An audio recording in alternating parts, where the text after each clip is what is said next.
Hey, it's Clay Trader, and this will be a video chart on ticker symbol BLDV. We will take a look at the 30-minute time frame. Real quick, what do I mean by 30-minute in case maybe you're new to charts?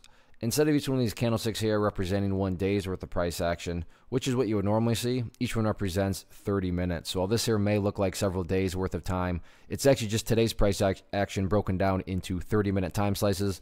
I like to do this time frame. I think it does a good job of telling the quote-unquote story of the price, and then makes mapping out levels of support and resistance a bit easier to see.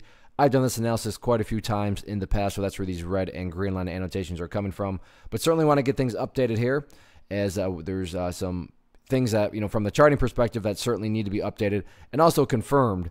And that is mainly focusing around these areas of resistance that I've talked about in the past. I was out of town the past couple of days, so wasn't able to follow this action here. But the point here, now that all the dust had settled, is I would agree that both of these red lines, both here at 0051 and here at 0046, were certainly weakened. Why do I say they were weakened? Well, the price, did get up above them.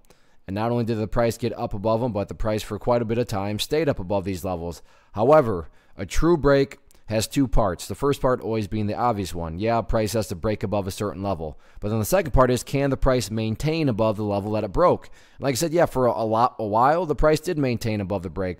But after today's price action, the price is now down below those red lines. So therefore, they are still considered areas of resistance. Again, I would fully agree with anybody who said these levels of resistance were weakened up. But as this chart stands now, with the dust being settled, 0046 still a level of resistance, same up there with 0051. Although now they have more data, I'm gonna, just from a presentation standpoint, instead of throwing another red line in there, which creates even more clutter and possible confusion, I'm just gonna adjust this level up here as the next overall level of resistance truly does seem to be 0056. I say that because on 3 separate occasions over the past couple of days, you can see the bulls have tried to break up above there and just not quite been able to do it. But before you even start talking about doing battle and breaking through 0056, that initial level still remains down there at 0046.